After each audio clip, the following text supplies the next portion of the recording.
Good evening. I call the Montgomery County School Board to order. It's 7:30, November 4th. My name is Joe Ivers. I will serve as board chair this evening as Wendell Jones was unable to attend. Would you please stand for the Pledge of Allegiance? I Pledge allegiance to the flag of the United States of America and to the republic for which it stands, one nation, under God, indivisible, with liberty and justice for all.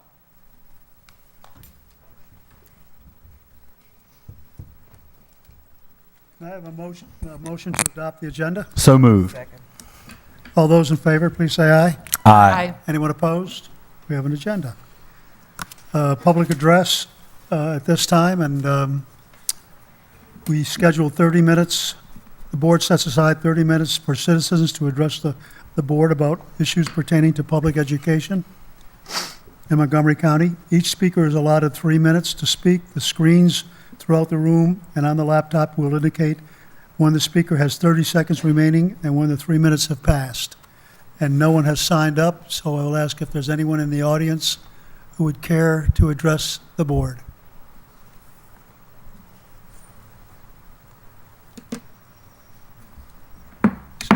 Seeing no one, public address is closed. Consent items. Is there anything that should be pulled for consent agenda? Otherwise, we'll consider them approved. Okay, moving on. Personnel report. I have a motion to adopt the personnel report. So move. Second. All those in favor, any discussion of the personnel report? All those in favor, please say aye. Aye. Aye. Any opposed? Aye. Motion carries. Pay the bills. Do I have a motion to pay the bills? So move. Second. Any discussion on the bills? All those in favor, please raise your hand, or please say aye. Aye. Any opposed? Bills are paid. Superintendent's recommendations and announcements.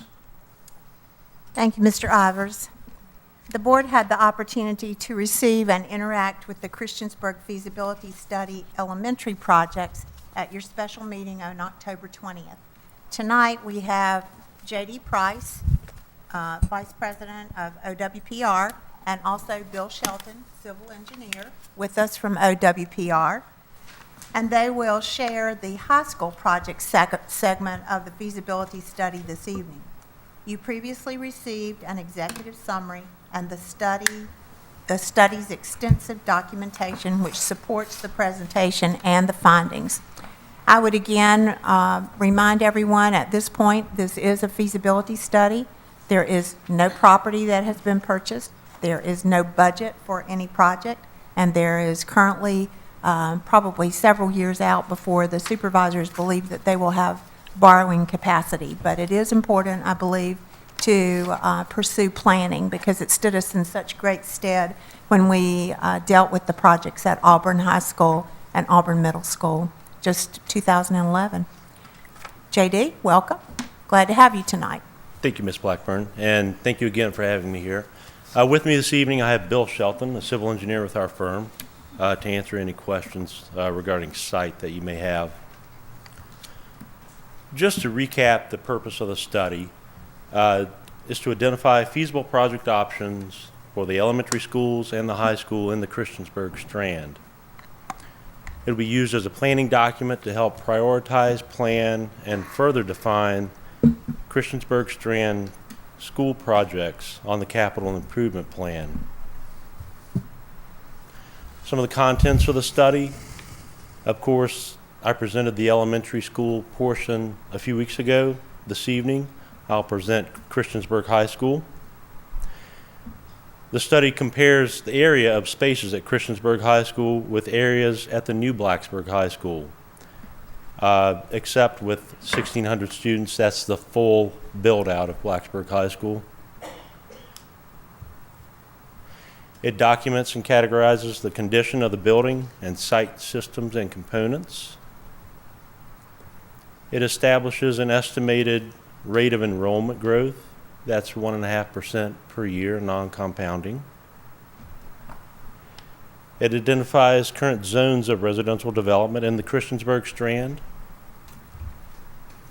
And it identifies development options for each elementary school and Christiansburg High School, and scores them to understand their feasibility. And it presents development options for the elementary school and Christiansburg High School. And lastly, it presents order of magnitude cost estimates and contemplates phasing for the elementary development options. So this is a summary slide regarding space, condition, and enrollment at Christiansburg High School. Christiansburg High School opened in 1974, and it's not had additions since it opened. The area of the building is approximately 224,749 square feet. The enrollment as of March 31st of this year was 1,017, and then there were 51 additional students that attend Christiansburg High School for at least part of the day from other schools. The capacity, the theoretical capacity of the building is 1,216. It currently has 3 mobile units there. We identify that 67% of building and site systems and components have reached their average useful life. The graphic on the right here graphs projected enrollment versus capacity. Currently, you see 1,017 students at 1.5% per year. In 2024, we're projecting 1,170 students, and we're projected to be at capacity at Christiansburg High School in the year 2027. The year 2034, we project an enrollment of 1,322, and 10 years later, in 2044, we project an enrollment of 1,520. I mentioned we compare Christiansburg High School to Blacksburg High School. Blacksburg High School was built with a 1,400 student capacity in the classrooms, as you recall, and a 1,600 student core capacity. Blacksburg High School is about 293,286 square feet. We're comparing Christiansburg High School to the full build-out of Blacksburg High School for 1,600 students. The area of that building would be around 304,000 square feet. If you'll recall, we used the same assessment matrix that you see here for the elementary schools, and we've done it again here for Christiansburg High School. And if you'll recall, on the left are project options, and we rank each one of those, or we score each one of those options against 8 considerations. The project options that we defined at Christiansburg High School are, first, a new 1,600 student high school on an unknown site. We list this as an option, a new 1,600 student high school on the existing Christiansburg High School building location. We list as an option. I'm not sure that it's really should be considered an option unless there's a compelling reason to relocate all the students from Christiansburg High School while that construction occurs. There's a new 1,600 student high school on the existing Christiansburg High School stadium and athletic fields. There are renovations to the existing building with a 2-story classroom addition, an auxiliary gym addition, and a lobby addition that goes along with that. And then there are renovations with a 3-story classroom addition, an auxiliary gym addition, to create a 1,600 student CHS. And this particular option would also house the MCPS technology department in the existing Christiansburg High School. So if those are our project options, these are the considerations that we used to rank the feasibility of each one of those options. First, and I'm sorry the slide's a little fuzzy here, but first is site size. Does the site easily accommodate redevelopment, either a new building or additions and renovations?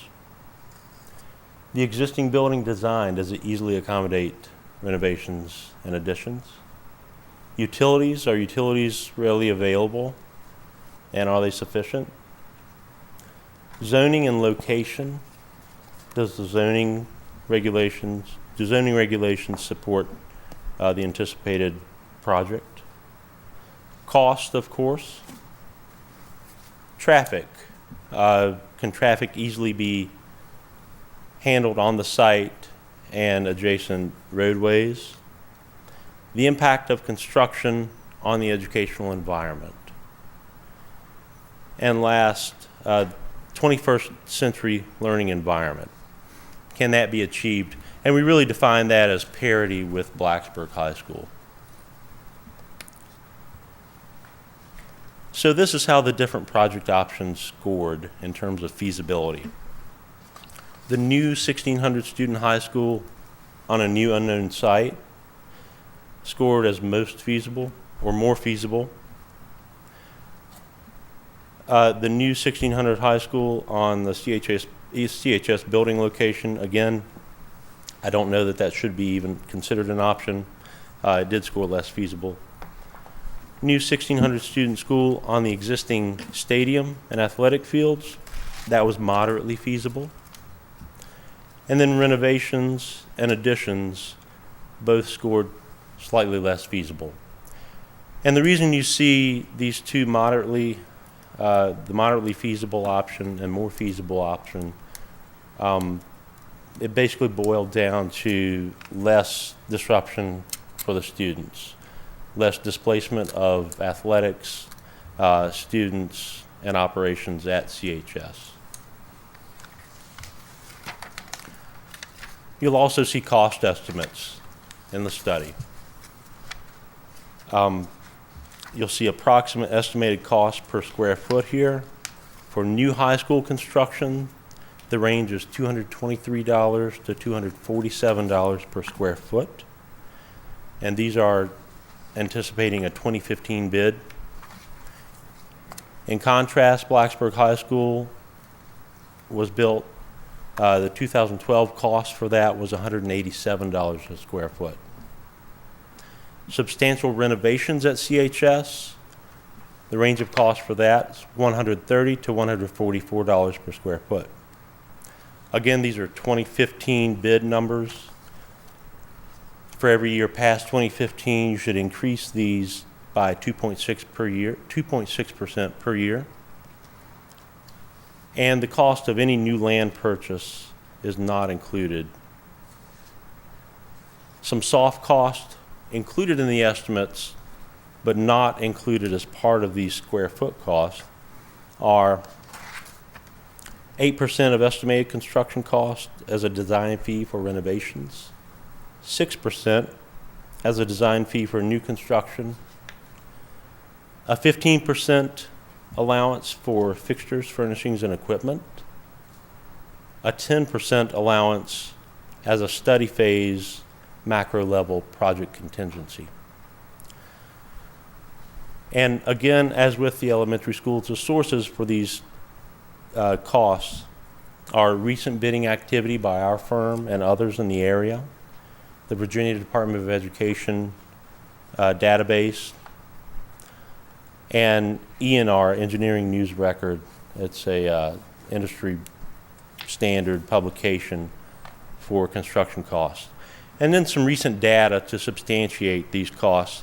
The new Heritage High School that will be built in Lynchburg bid in April of this year, and it was $238 per square foot. The new Frederick County Middle School up near Winchester bid in September of this year at $240 per square foot.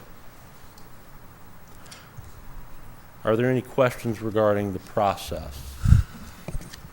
I have one, and this kind of refers back to the elementary school as well, that process. I know one of the suggestions as a possibility of building a new school or renovating the old CMS school. Is that a consideration for us to do with moving the high school back to that location? Would that location be sufficient if we started with a new school? Right. The site size is not sufficient for Okay. a high school. According to your planning standards, I believe it's 35 usable acres. Mm-hmm. And remember the term usable, Right. plus 1 acre for every 100 students. So that's a 51 acre site that you would need for a high school, 51 usable acres. Okay. So the Christiansburg Middle School, old Christiansburg Middle School site, I believe, Bill, I don't know if you know the area right offhand, but Yeah, it's nothing. right, it's substantially less. Right. Yes. And what is the acreage of the current high school site? The current high school site is, I have it on the next slide, 43.4 acres. So technically, that's not even big enough for what we're doing with what you're presenting to us. For a 1,600 student school, that's correct. Okay. Does that According to your include- planning Does that standards. include the area that currently houses the technology building? It and does, the- yes, ma'am. Okay, thank Yes. you. Other questions? Yeah, what's the purpose for the 3 mobile units at the high school? Can anyone answer that? It's my understanding that they're needed for some remediation efforts, some pull-out, individual instruction. There's just no more space needed for that. Since we modified open space at Christiansburg High School, some of the rooms are very, very small. Some of them are large, but they're not a standard size classroom like you would find in a current structure. They also have the issue in some areas that we've turned into classroom space that they are not fully enclosed, and so it can create some issues with learning styles as far as students that are easily distracted.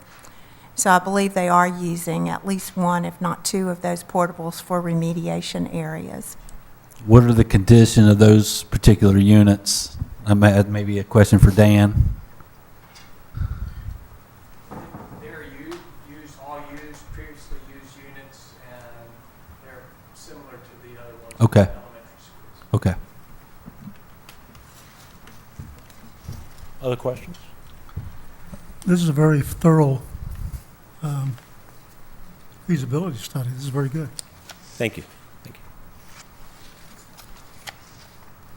So, looking at development options for Christiansburg High School, I'll start with the existing site here, and you'll see site plans that use this same image with proposed development overlaid on it. Just to orient everyone, Independence Boulevard down here at the bottom of the page, and Franklin Street here to the right. The first development option, and this is the one I mentioned that we considered more feasible than others, and that's a new 1,600 student high school on a new site. This option we considered more feasible because students could occupy the existing building until the new CHS is complete, and no curriculum or athletics are displaced during construction. Estimated cost in 2015 dollars, 89 to 99 million. Again, this is creating a 1,600 student high school. Some of the pros we considered for this option: it does not disrupt existing CHS operations, curriculum, or athletics. Provides a campus planned without regard to existing construction. It removes CHS traffic from the area. It, of course, adds sufficient student capacity. And then a portion of the existing CHS site could serve as an elementary school site, while the remaining CHS site could be sold or repurposed. A con is you will incur some expenses for land purchase and likely off-site improvements at a new high school site. Some low-cost, no-cost steps that may be taken now to facilitate this option. Of course, begin discussions with the Board of Supervisors to plan funding. search for property for a new CHS, and then consider asbestos abatement in the existing CHS building in preparation of demolition. The next development option is a new 1,600 student high school on the current CHS site, standing approximately where the existing football stadium is now. Now, we consider this option moderately feasible because students could still occupy the building while construction occurred. But of course, some outdoor athletics would be displaced for at least 3 years. We considered 2 years to construct the building, but then you have to demolish the existing building and rebuild the athletic fields. So that would be at least 3 years of disruption of football field and likely the baseball field as well. Some of the pros: utilizes existing assets in the existing site, keeps CHS in its current approximate location. Of course, it adds sufficient student capacity, allows students to remain in the existing CHS until the new school is finished, and the new school will create a buffer between part of the residential area and new athletic fields that would be built. Some cons: of course, outdoor athletics must be relocated for at least 3 years. You'll need to consider the cost of that and the logistics. And it brings more traffic to the site if 1,600 students are there. Again, low cost, no cost steps that may be taken now to facilitate this option. Begin discussions with the Board of Supervisors to plan funding. Again, asbestos abatement in preparation for demolition of the building.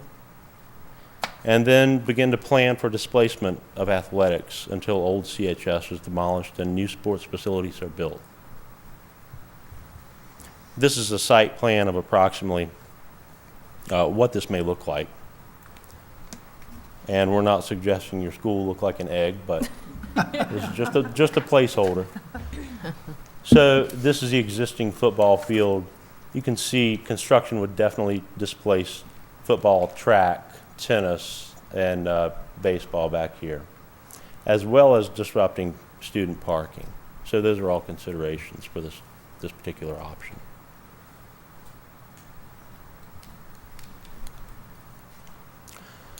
Another option that scored as less feasible is a 2-story classroom addition and substantial renovations to accommodate 1,600 students.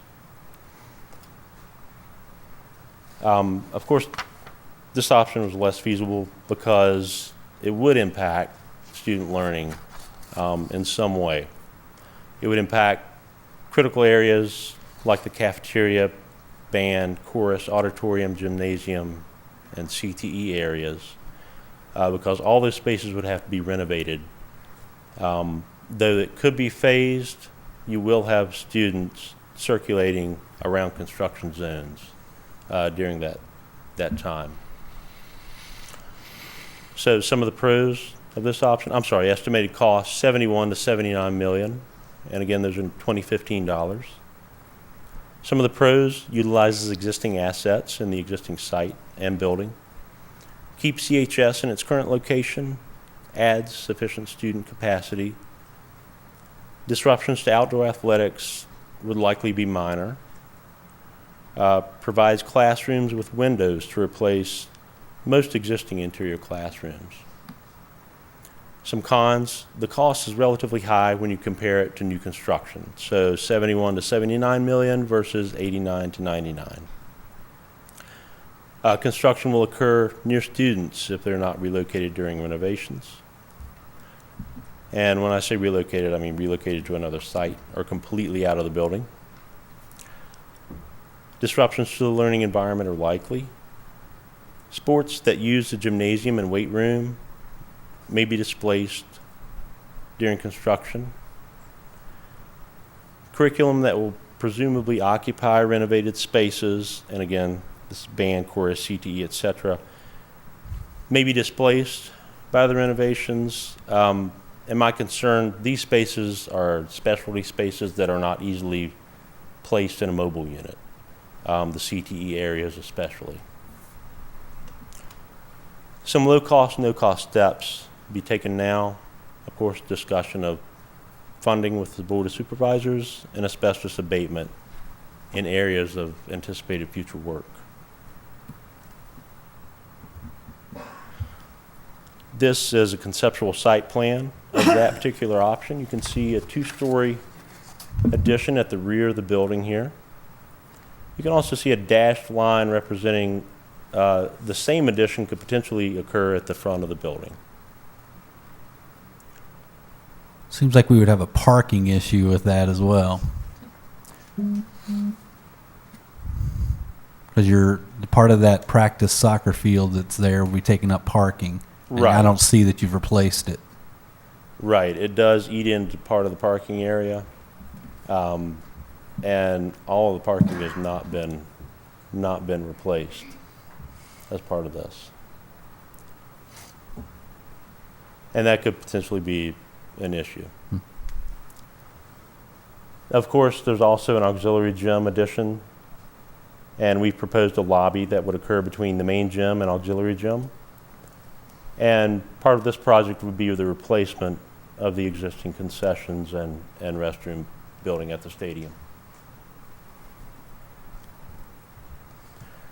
The next development option that was also considered less feasible is a three-story addition to CHS and substantial renovations to the building to accommodate 1,600 students and to accommodate Montgomery County Public Schools Technology Department within a newly renovated CHS. We were thinking where the interior classrooms are now on the second floor could potentially house the technology department.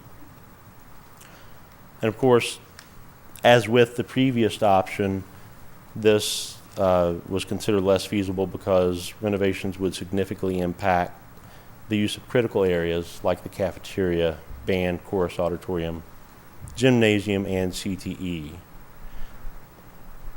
Unlike the other option, though, the entire student body could likely be housed in this new addition because it's 3 stories during renovation of the existing building. Though student circulation around construction zones is still likely. And you still have consideration of renovating those specialty spaces such as CTE, band, chorus, and displacing those subjects. Estimated cost of this option, $77 to $85 million. Pros associated with it: utilizes existing assets again. Again, keeps CHS in its current location. Adds sufficient student capacity. Disruptions to outdoor athletics would likely be minor again. It provides classrooms with windows to replace all existing interior classrooms. Provides a new location for the MCPS Technology Department inside the existing CHS building. And because the new addition is larger, it could likely accommodate the entire student body during construction. Some cons associated with it: again, cost is relatively high when compared to new construction, $77 to $85 million versus $89 to $99 million for new construction. Construction will occur again near students if they're not relocated. Disruptions to the learning environment are likely. Sports that use the gymnasium and weight room may be displaced, and then again, curriculum that will presumably occupy renovated spaces such as band, chorus, CTE may be displaced by renovations, and they're not easily replicated in a temporary situation. And the site plan, conceptual site plan for this is similar to the previous option, except now we have a 3-story addition shown at the rear of the building. And again, this could occur at the front of the building as well, with the same auxiliary gym and replacement of concessions and toilet building. As with the elementary school piece, there are some considerations for you.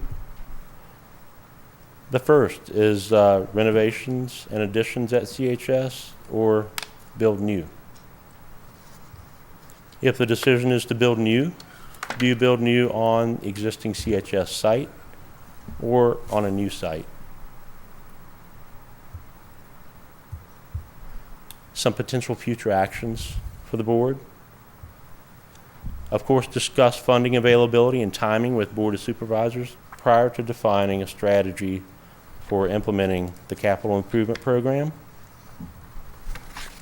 Search for property and fund a site study if a new Christiansburg High School on a new site is pursued. And I don't have it listed here, but I would remind you that we recommend you update costs, estimates, and enrollment estimates at least every 5 years to continue accurate planning. And that's all I have for the CHS portion. Are there questions? What made you consider putting the technology department in the high school? Well, as part of the development, it would be displaced from the existing location. And we thought this is an opportunity to not only relocate all interior classrooms to classrooms now with windows in a new addition, but to utilize that space that's left behind for a function that would be displaced as part of the development of that site.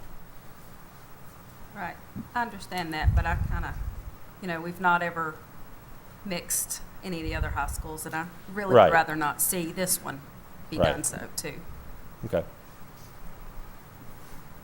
I have one question. Yes, sir.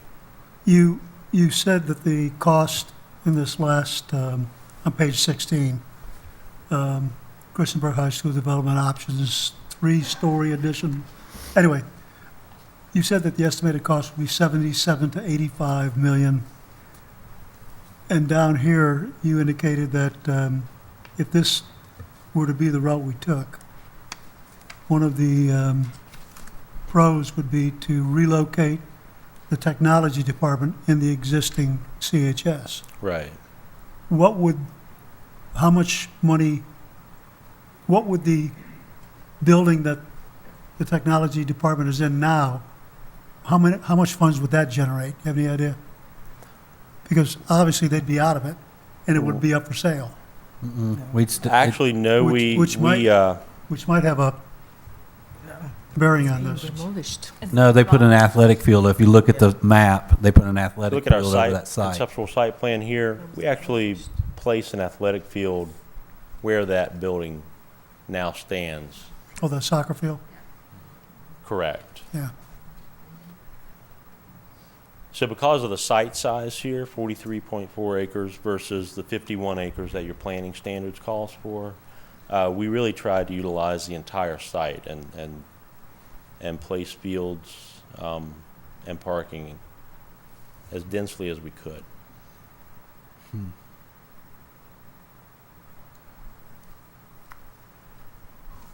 Any other comments or questions?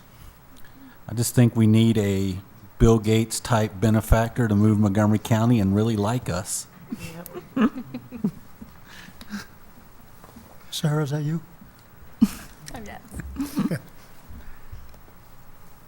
Thank you. Thank you.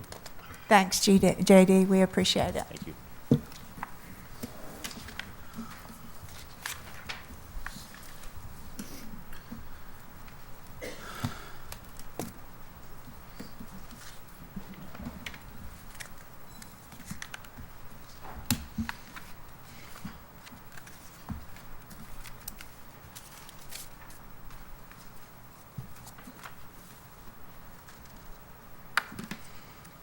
It's not letting me go to the next agenda item, let's see. See if I can get there.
Just bear with us for a minute.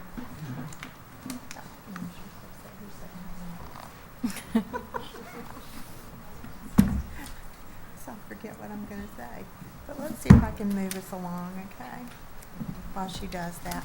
The next item is our Youth Risk Behavior Survey, and your agenda item has copies of the Youth Risk Survey items attached to it, as well as there was some information in your board update.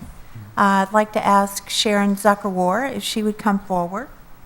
Sharon has been spearheading our look at new youth risk assessment opportunities, and she has a guest with her this evening. I'm going to let her speak and introduce her guest. Thank you, Ms. Blackburn. Good evening, members of the board. I am here before you to share some information regarding our Youth Risk Behavior Survey. In 2006, this board approved the use of what you as a board determined would be appropriate for our division at that time, and that was a PRIDE survey. And what a Youth Risk Behavior Survey does is we go directly to the students to ask them, what is it that you are doing that could be of risk to you, so risk and protective factors. And then we use that information to target our resources. So we target the programs that we bring to the division, as well as how we spend our resources, what grants we can pursue, those things. The PRIDE survey measures, like I said, risk and protective factors, along with 30-day and annual use of different substances. Alcohol, tobacco, marijuana specifically. There were some questions asked about prescription drugs as well. So we got that information. And we used that information. We actually did that administration of that survey for 3 years. So we did 2007, 2009, 2011 of 8th graders, 10th graders, and 12th graders. What we discovered, while that was very useful information, it wasn't everything that we needed to know about what our youth what kind of behaviors our youth were engaging in. And so over the years, we discovered there were different grants and different opportunities to help us focus our resources that we didn't have the information that we needed. And as a part of our Montgomery County Prevention Coalition work, we have been working with folks and really looking at a new risk behavior survey that we are bringing to the board tonight and recommending, which is the YRBS, which just simply stands for Youth Risk Behavior Survey. And as you see in the information, this is used broadly in our region, including Radford, Covington, Roanoke, Botetourt, Floyd, Craig, and Allegheny. They all use this same survey. And it gives us much more extensive data around what our students are doing with regards to risk behaviors. And that would help us target our resources, like I said. So the YRBS includes information and ask our students questions regarding violence, personal safety, physical activity, nutrition, depression, bullying, tobacco, drugs, and alcohol. So we get that substance abuse information that we were getting from the PRIDE. And it also includes sexual behavior in the survey instrument at grades 7th and 8th, as well as high school. So what we'd like to do is propose using this new survey and doing a similar administration every other year with our 6th graders, 7th graders, 8th graders, and then all of our high schools. So getting a better view of our behaviors of our students from all of our secondary students, 6 through 12. The PRIDE survey cost approximately $7,000, between $6,500 and $7,000 to administer at one point. We have been fortunate to connect with Virginia Tech's Department of Public Health, and they actually assist many of our neighbors in administering this survey and reduces the cost significantly to about half of what it costs to do the PRIDE survey, so about $3,500. At this point, we've actually worked with Virginia Tech to secure a grant that would pay for the majority of that $3,500. So the financial impact of this for this administration would be significantly less and close to just about under $1,000 for us. So I know that there will be questions about this survey, or I assume that there will be questions about this survey, and I asked Dr. Redican to join us this evening because he has been the person who has worked with many of our local divisions, and he is a professor and program co-director of the Master of Public Health program in the Population Health Sciences Department at Virginia Tech. And as I mentioned, he has 35 years of experience of working with community health needs, assessments, development, implementation, and evaluation of prevention programs. And I've been fortunate to work with him over the years as a part of our Montgomery County Prevention Partners Coalition, and have gotten to know him and appreciate his expertise on the topic. So we've invited him tonight to share his experience with administering the YRBS, and would be able to answer your questions specifically to the survey instrument that you might have. So I'd like to welcome Dr. Kerry Redican. Thank you, sir. Thank you. Thank you, Sharon. Good evening. I guess you all have a copy of the survey in front of you, is that right? Okay. Well, basically, the YRBS has been around for a long time. The Centers for Disease Control developed it probably some 30 years ago, and it's really changed over time in terms of being responsive to issues in the communities and schools and so forth. And what the YRBS really is a surveillance tool. It's a snapshot at whatever point in time you're administering it to determine the kinds of behaviors, the kinds of attitudes, perceptions, and so forth of the students that we're surveying. And the CDC YRBS, the one that's on their website, and you can log on to it and see this rich source of data that they have nationwide and so forth. They ask a certain set of questions on a number of different topics and that. And what we've done over the years is we've actually adapted that to be more responsive to community needs. So we eliminated a lot of questions that we thought were unnecessary and focused on more important ones. And as changes have occurred, we've developed scales in response to that. For example, if you go back to the YRBS with CDC, you wouldn't find many questions, if any, on bullying. You wouldn't find any questions on other topics as well. So we've added scales like that so we can be able to track over time any changes that may occur. But again, I want to really mention it really is just a surveillance tool. So it is how they respond at that point in time. And what it does, it gives us a good idea of the magnitude of behaviors, their perceptions, and so forth. And as Sharon so nicely stated, if there are issues or problems identified, where can resources be directed? How can we ask other agencies and other sectors of the community to fill us in more on these problems and some of the issues, the predisposing, enabling, reinforcing factors, and so forth? So what you really have is a school-community partnership to really try to address some of these problems. And so, in a sense, when we've locally modified it, as I mentioned before, we've added scales. With respect to violence, there's depression-related questions, suicide ideation-related questions, which, nationwide, as you know, is becoming more and more of a problem. A lot of substance abuse, or use, misuse, and abuse-related questions, but more specifically, the way we've adapted the YRBS is to focus on alcohol, tobacco, marijuana, prescription drugs, 30-day use, perception of harm, perception of parental disapproval, and perception of peer disapproval, which is what the federal government looks at as we call the core measures. And these are very, very important measures in terms of applying for drug-free communities, drug-free schools, grants, and so forth. So these core measures, it's very, very important to get, and you'll get that with this YRBS. I don't think you would get that with the PRIDE survey, so those were some of the limitations.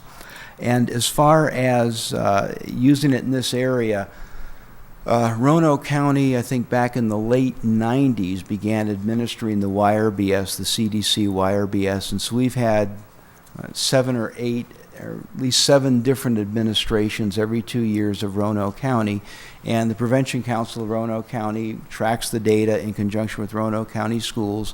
And again, it's a real school-community partnership to look at changes that have occurred, and they've seen some dramatic decreases in alcohol use and so forth as a result of getting these data points and, in fact, implementing programs that are important in directing resources.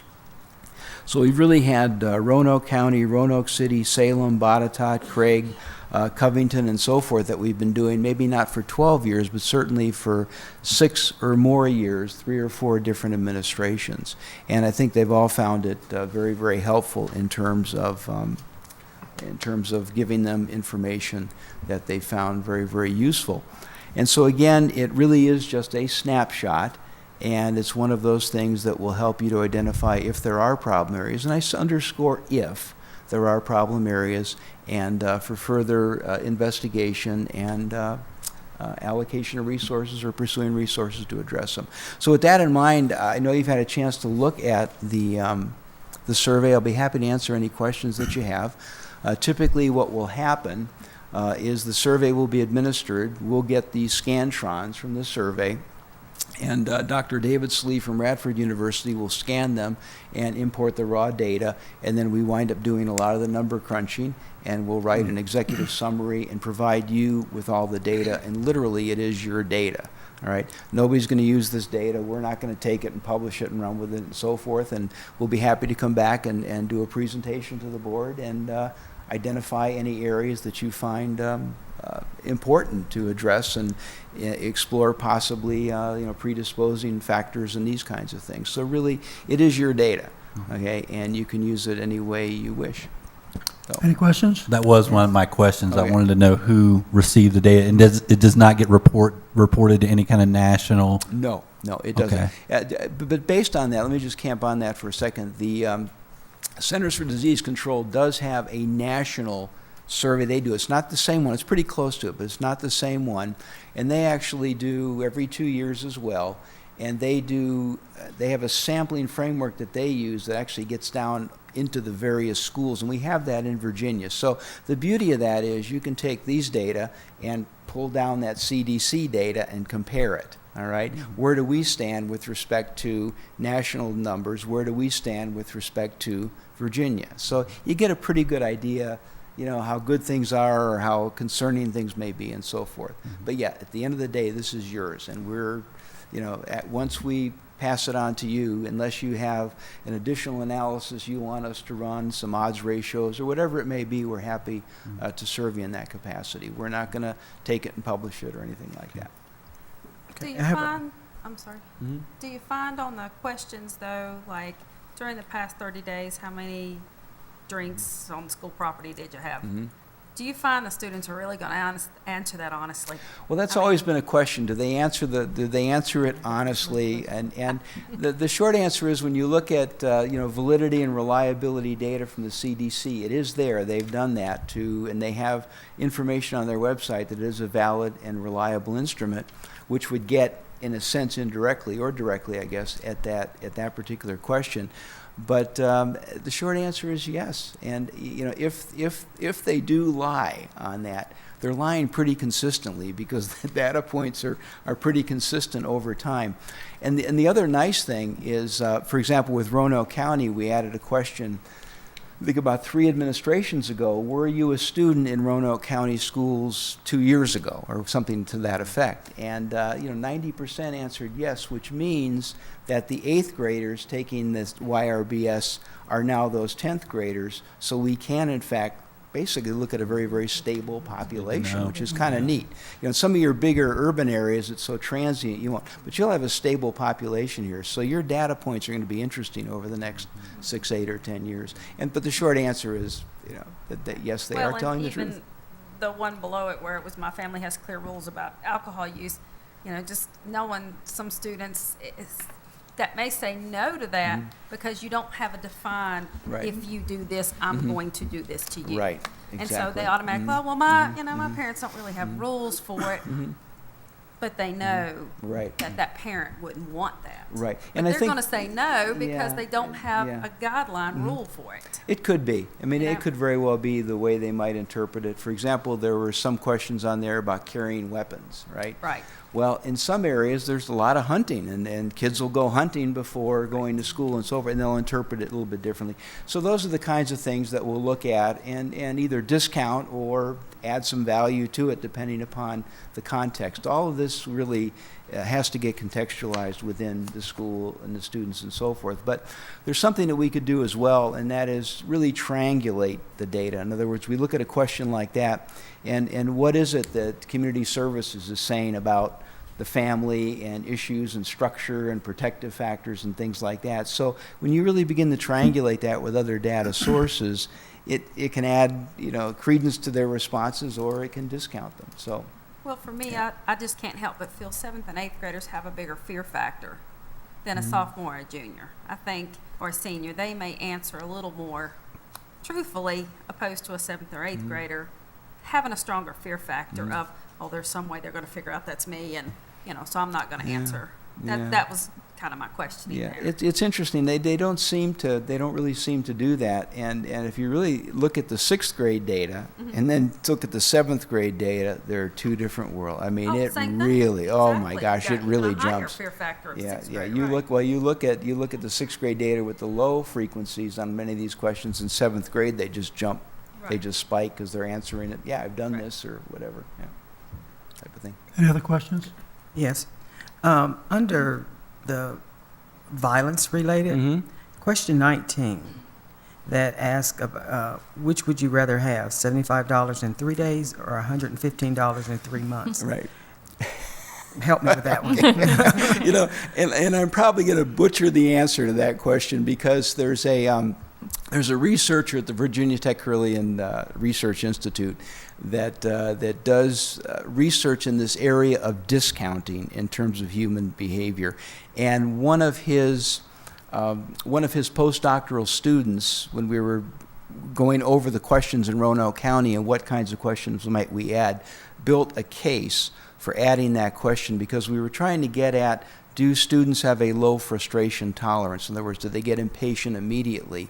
And he, when something doesn't go their way, and he brought in this whole notion of discounting and explained it really well and convinced us. So what I would do with interpreting that question is once we got our frequencies, I would probably ask them, okay, what does this really mean in terms of student behavior, and what other questions might we want to cross-tabulate that with?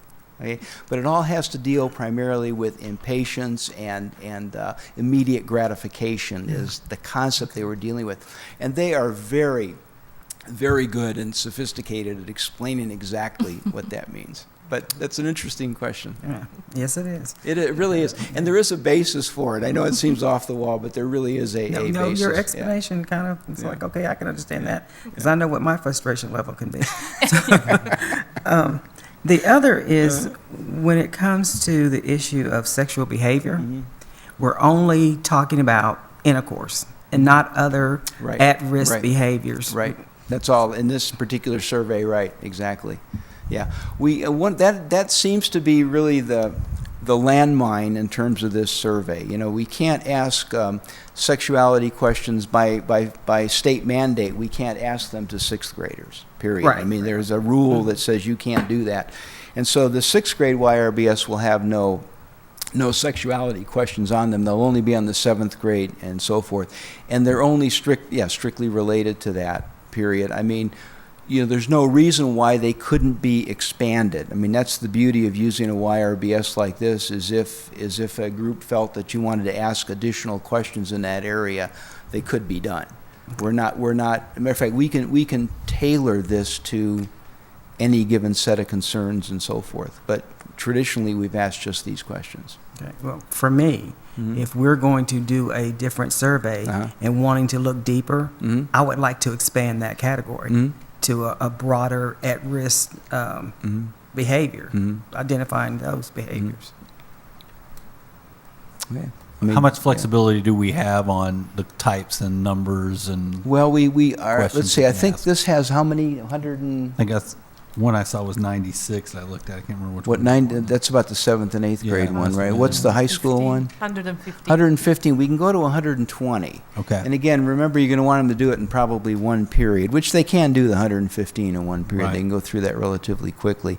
So right now, given all the questions we have on there, there's a additional 5 questions that could, in fact, it could be adapted in those 5 questions asked, sure. Right. I have a couple of questions. I went through these and I was trying to figure out, and of course the sexuality wasn't with the 6th graders, Right. and I was going to ask why, but you've answered that. I probably should have known that, but, and as it moves up, you start talking about cocaine, which it doesn't, I don't remember seeing that in the 7th, 8th, but it's in the high school. Can you quickly just give us a quick synopsis as to what's not in the 7th, what's in the 8th, and what's in the high school? I'd have to kind of go through them and compare them and along those lines. But generally speaking, pretty much the same. What you may have in the high school are two questions about cocaine use, and maybe in the 7th and 8th grade there may be one in there, or we may have cut that I out. didn't see it in there. You didn't see it? Okay, I'm not There sure. was marijuana, Yeah. and it was the huffing stuff. Yeah. But I didn't see anything. Didn't see anything on about cocaine in the. Well, we can certainly add a No, cocaine question. I'm just asking you. Yeah. There's obviously something appropriate to what you're doing. Right. And you're leaving things out of the 6th grade Right. Surveillance, Right. and rightly so. Mm-hmm. But what I'm asking is, okay, so what have you added to the 7th grade and what have you added to the high school that make them different? Well, what we've done is whenever we've adapted it, we've looked at trend patterns with respect to certain drugs and going, we don't want to use the valuable spot for a question if it really shows that it's been trending down and down and down. Now, what we do, let me just rewind here for a second. What we wind up doing with, for example, with Roanoke County is we have a data team that's made up of a cross-section of the community. Prevention Council of Roanoke County coordinates that. We have teachers, substance abuse personnel within the school system and so forth, police, we have, law enforcement's represented, judicial represented, and so forth. Everybody comes together and says, okay, what are the problems in the last 2 years? We identify those kinds of problems and try and craft the questions that would address those problems. And then we look at the trend data. We actually go through the data and say, wow, this is trending down and down and down. The police say, yeah, this has not been a problem in a long time. This has not been a problem in a long time. And so we wind up eliminating questions. There's a rationale as to why they're not there. And typically it's trending down so much, Okay. and it's been replaced with other things. For example, we may have eliminated cocaine-related questions, but we may have added more on synthetic marijuana. Yes, you that did. type You of had a thing. lot in Yeah. there. So, yeah. Other question, the surveillance survey is given at a particular time, is what a statement that you made. Do you take into consideration at that particular time, I come to school, I'm a young man coming to school, and I've been beaten up by my old man and kicked out of my house by my old lady, and here I am, and you're going to hand me this thing. Right. And you know what you're going to get? Yeah. Well, What I got back home. Yeah. Well, Do you take that into any type of consideration? Yeah. Because that's going to happen. Yeah. Yeah. And I'm saying, of course. if you're going to pick a particular time to do this, my point is, a percentage of those students are not going to Right. be where they're supposed to be because of what's transpired. Right. What happens with that? And that may go into explaining certain outliers, if you will, in terms of the aggregate data. But when you look at a large sample and you look at aggregate data, it kind of accounts for what you're talking about there. And also, it really, we do need to understand, and I really try to underscore, this is a snapshot. It's not really hard science. This is not, this is not a random sample of students that's going to be using this quantitative measures along with qualitative measures and so forth. What you really depend upon are these snapshots and then networking or developing those deep networks with the community to try to address those issues. And it's not psychometric, so the kinds of things that you may be talking about may be more conducive to psychometric kinds of measures, and that's not it. These are simply frequency kinds of questions that will give us an indication if there's a problem. Any other questions or comments? It's also the participation is voluntary. So how many percentage of 6th graders choose to answer, or 7th graders choose to? Is there a big percentage? Oh, most of them do. They Yeah, do? Okay. they I think the mechanics of administration we usually don't get involved in per se, but I think it's an opt out. Yeah, so it's opt out. So parents will have an opportunity to see these surveys and so forth, and then opt out. And there's a very small percentage really that I was opt just out. curious, Yeah. And I can answer with the 3 administrations of the Pride survey that we did over those 3 years. We had less than 10 so total it's very students minimal. for 8th, 10th, and 12th grade on each of those administrations. So most of actually them, opt out. they do take it. Great. That's good. So you've got some scientific basis for what you do. Why did you pick 75 and 115? Oh, what that, again, that, That was in a that really doctor's- wasn't, you know. I gotta know You that. know, of all the questions, that's the one I really can't, I don't know enough about to really answer and tell you. That really goes back to the research of a researcher back at the Virginia Tech Carilion Research Institute that does extensive work on discounting theory and behavior. And those two numbers were the ones that were imported into the Okay. question. I mean, I'll tell you, when I promise when I come back to talk to you about the results, I'll, You'll have a I'll scientific- drag them with me, and they can, Okay. because I really don't, that is not my area of study or expertise, but trust me, it is really an important question, and I just, you know, and it has to do with delayed gratification, and it means a little bit more when you cross-tabulate it and look at odds ratios and things, then it takes on a whole different light. Any other questions or comments? Thank you. Well, thank you very My much. pleasure. Wait a minute, Very informative. Wait, just a minute. Just a minute. Okay, so when are we going to be looking at approving It some? comes back for action at the next board meeting. Okay, so I'm going to go back to my concern about the limited number of questions related to sexual behavior. I would like to have that expanded to some of the other risky behavior that goes on.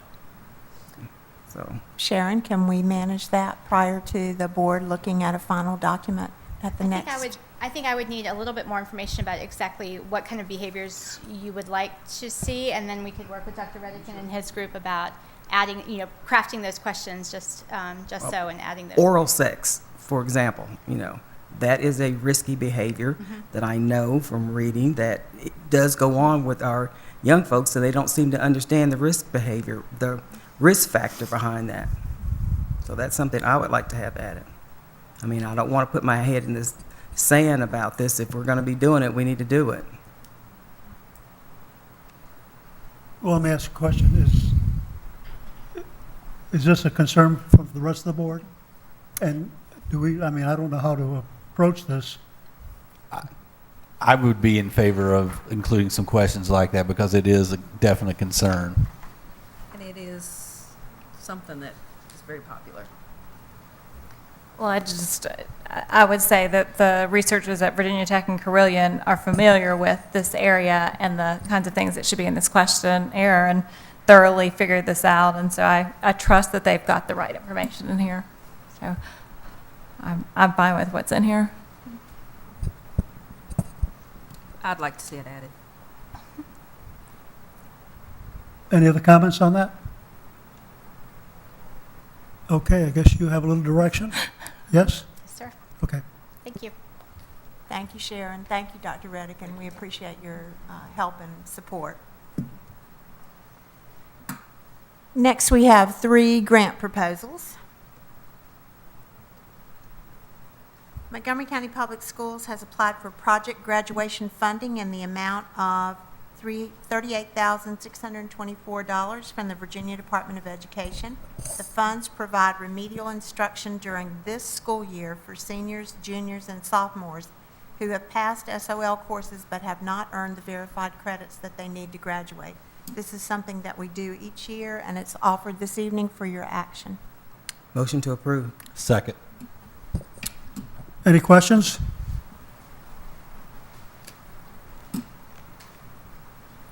All those in favor, please say aye. Aye. Any opposed? Done deal. Montgomery County Public Schools, in partnership with the New River Valley Community Services and Radford City Schools, has requested $175,846 from the Virginia Foundation for Healthy Youth. The funding, if approved, would provide 3 years of substance abuse prevention programming in both of the school districts. In Montgomery County Public Schools, the grant would implement Project Alert, a research-based prevention curriculum with all of our 6th grade students. Again, this information is presented this evening for your action. I move to approve. Second. Discussion. All those in favor, please say aye. Aye. Aye. Any opposed? Motion passed. The third grant this evening, Virginia Tech has submitted a request for $2.9 million to the National Science Foundation.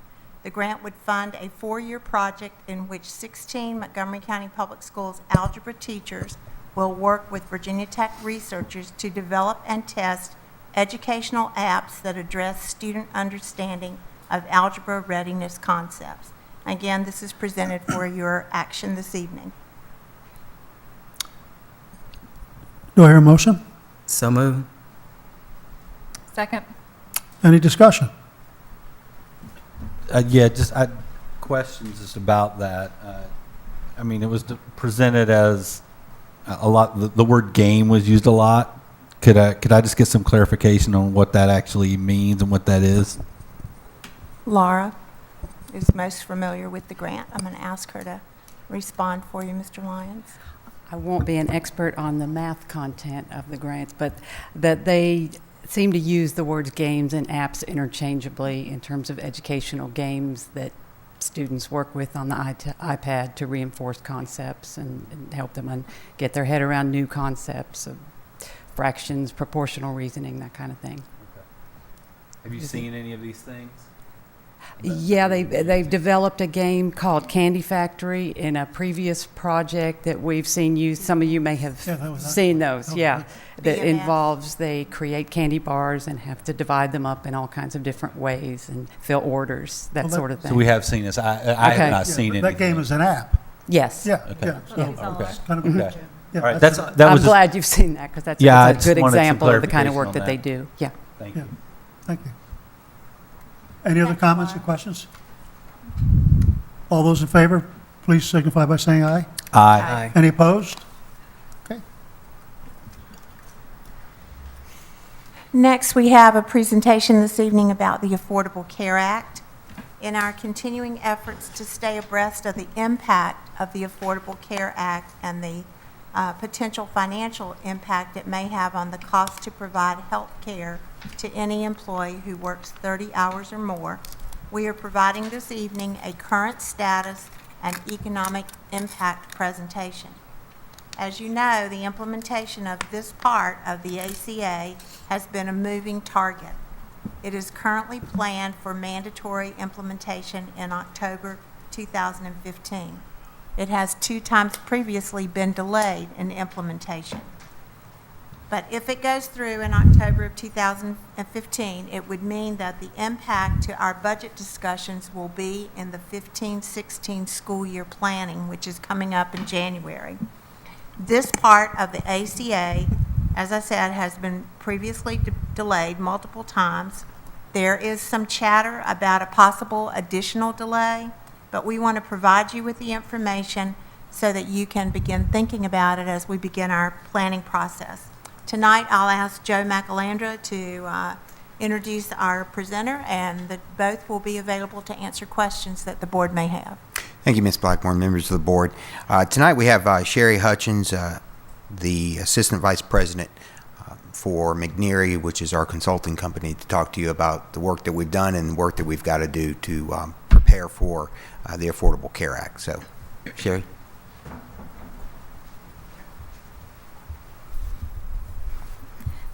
Thank you. I'm pleased to be here and speak with you this evening. First of all, I'm going to review just a few topics that I'm going to cover with each of you and go through this at a pretty steady pace, but obviously stop me if you have questions or want clarification on something. I am going to include a few key terms that we'll talk about, but just first to hit on the high-level items we'll cover this evening.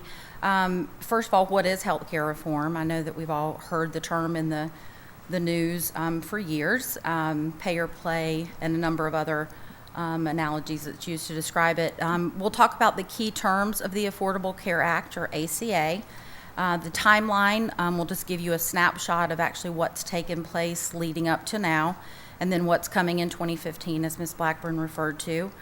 And then what it actually means to the school system in October of 2015, and what we need to avoid, what we need to plan for as that time frame approaches. And then finally, where we go from here. So the Affordable Care Act, or the ACA, which is the simplest way to probably refer to it, is actually the largest overhaul of the healthcare system since Medicare and Medicaid. So it's a extremely large process and undertaking that's been building up over the past few years as we approach 2015. The top two elements, if you will, aside from what we'll talk about, is first of all, preventive care was covered at 100%, so employer plans as well as insurers are required to cover that at 100%, which is good. You'd certainly want to encourage people to have their preventive care and screenings taken care of. And then also the individual mandate, which you may have heard about, which basically means that everyone is responsible for the most part for obtaining health coverage. So reviewing some of the key terms when you are speaking of healthcare reform or hear about it and you hear them reference affordable care, there is a definition of what affordable actually means, and that is that the employee's cost of coverage cannot, for employee-only coverage, cannot exceed more than 9.5% of their W-2 earnings.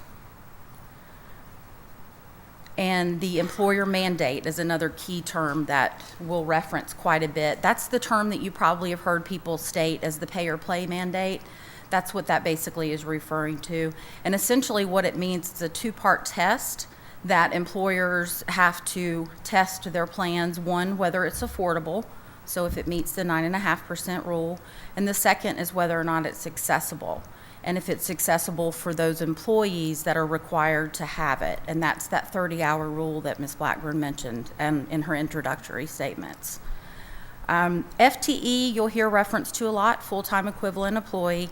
That again refers back to those individuals that are working, whether or not you call them part-time or full-time, if they're working 30 hours or more, then according to healthcare reform, they're full-time. And two of the fees that will be important for the school board to understand going forward, because it will need to be part of the budgeting process as well, are the PCORI fee, which is the patient-centered outcome research fee, and the transitional reinsurance fee.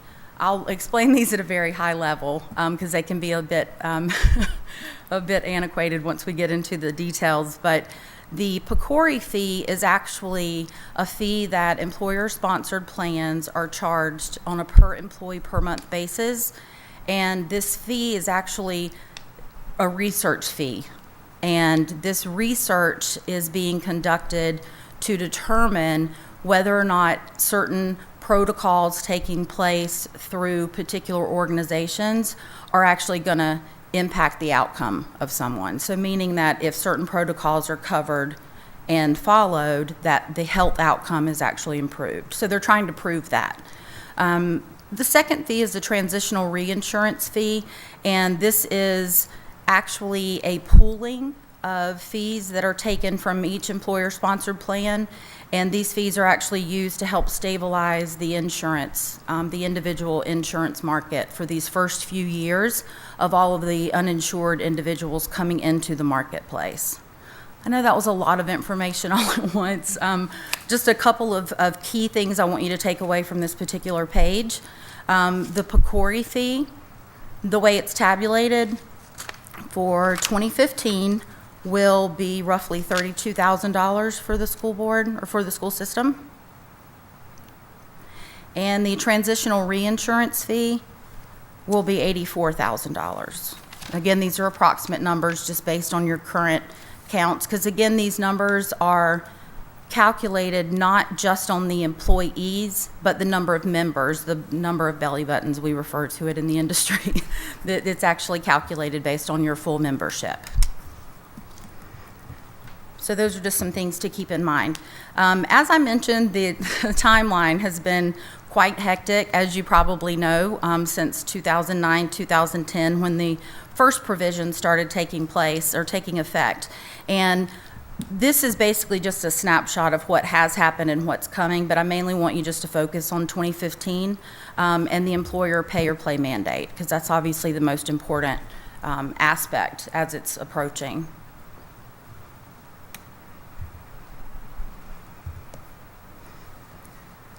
So as we approach October 1st, 2015, the first component of this, as I mentioned before, is that the employer mandate becomes effective.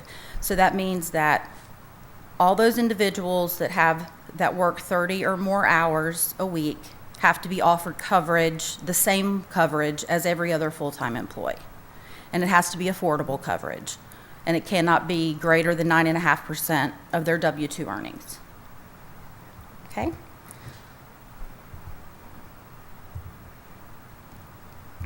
I spoke to those.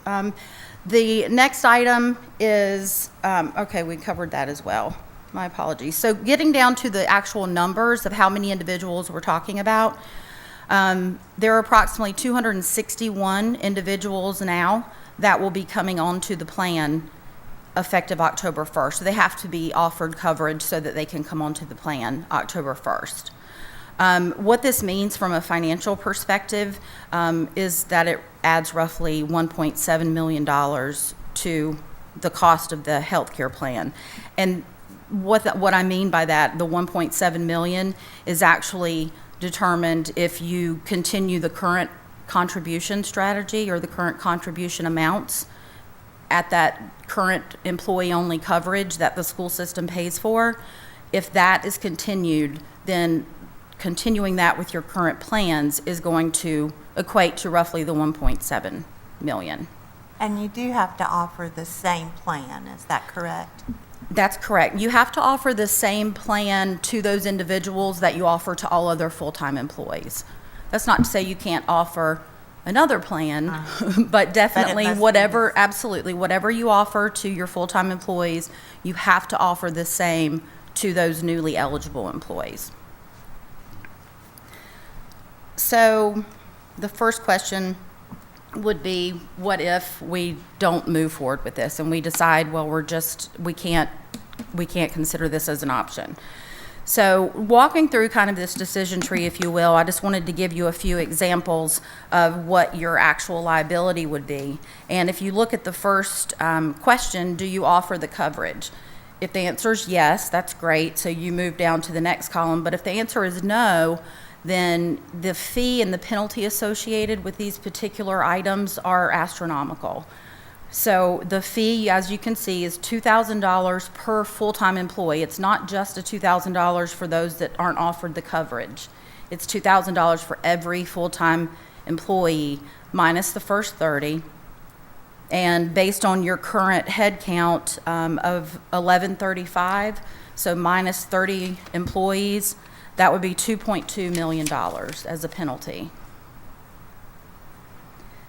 So continuing down the question column over to the left, does the plan provide minimum value? So as we mentioned before, when you have to offer coverage to your employees, your full-time employees, it has to meet a minimum value test, if you will. And that's a 60% minimum value, and that's actuarial-based value. So if the answer to that is yes, then you go down for the affordability test. But if it's no, you go back over to the right-hand side for the penalty, which is then $3,000 for that particular lever. So that's definitely one that you need to avoid. If for some reason it doesn't offer minimum value or affordable coverage, then it's the lesser of $3,000 or $2,000. But if you hit that $3,000 trigger using those same numbers from the example above, then we're looking at $3.3 million for those particular penalties. So obviously it's clear when you look through these that non-compliance is not really an option. So the question then becomes, where do we go from here?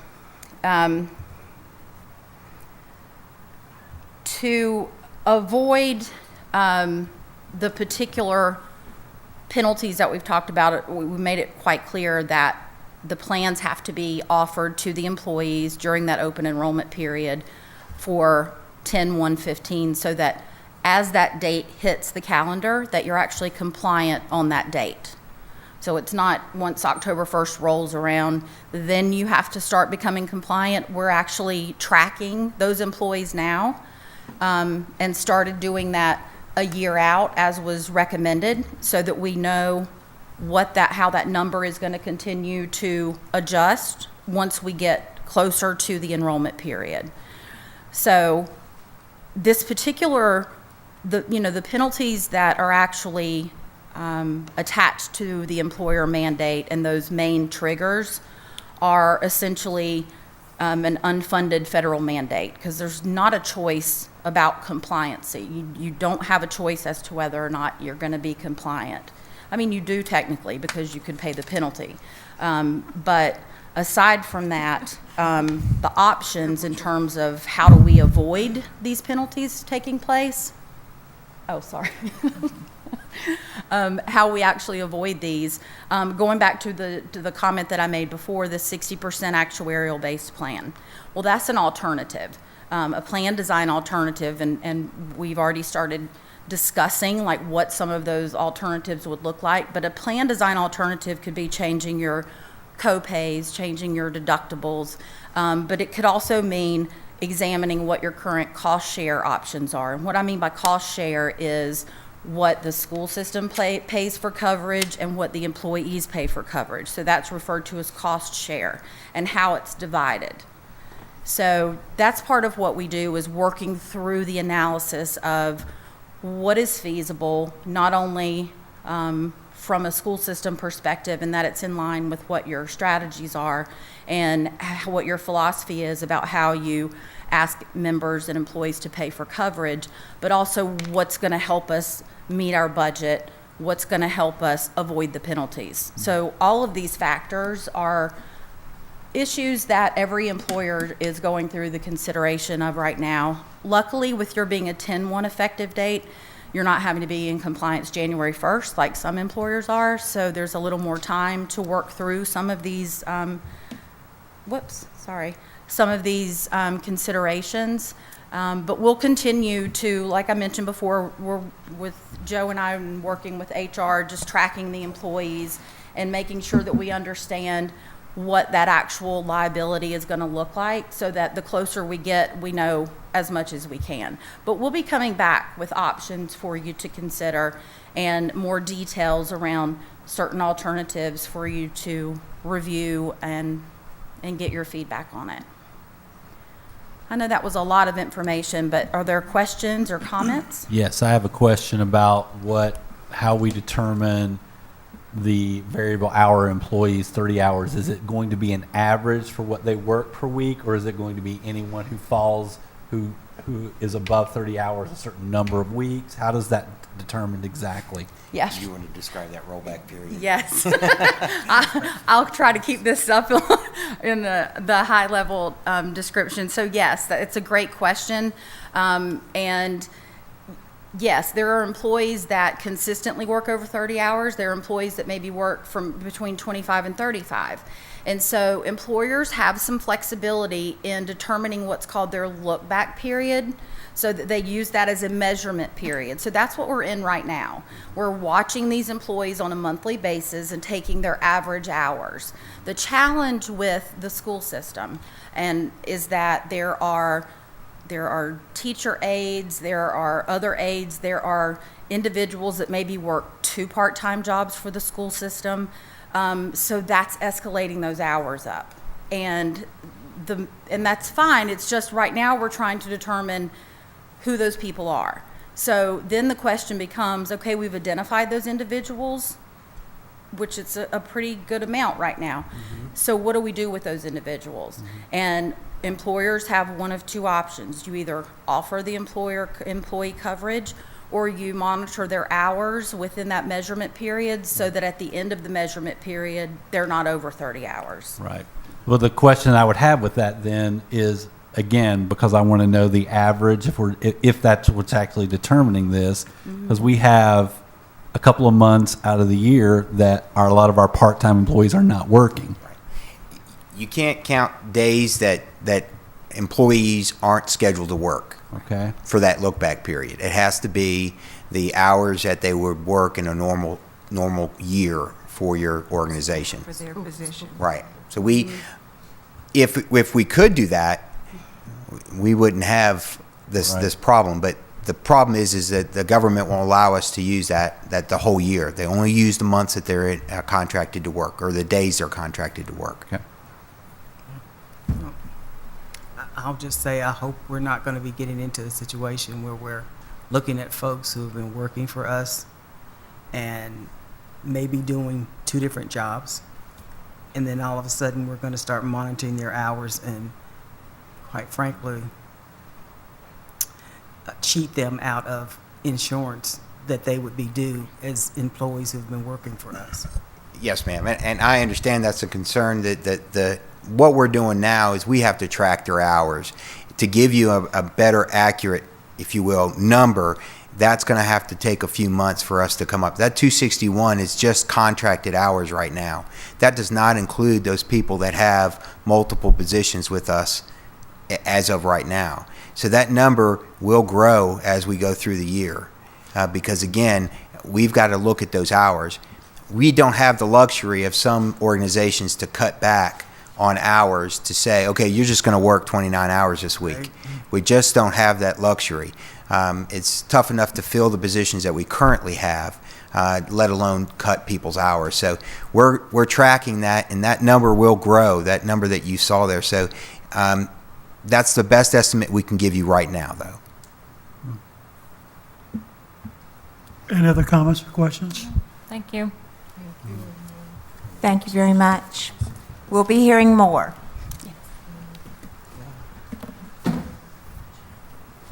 Next item is Policy 2-4.1, Community Use of School Facilities, and this is the first reading. Got the wrong.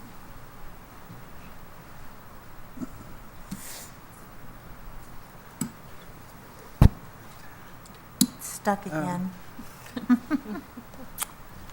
I'm just having real technology problems this evening.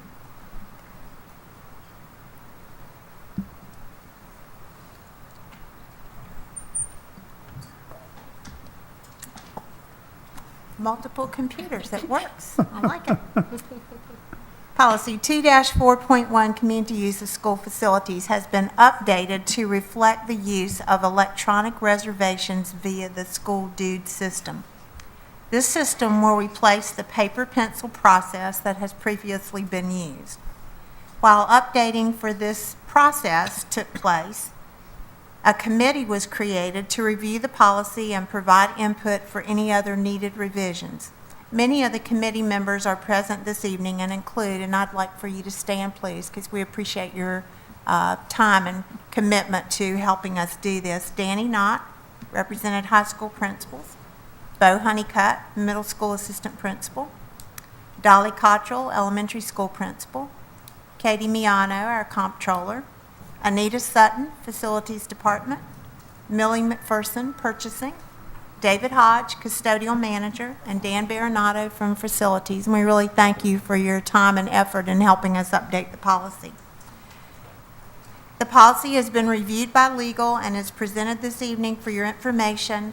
The changes have been highlighted in the bulleted area of the background sheet, and we're prepared this evening for any questions that you may have. This is the first reading of the policy.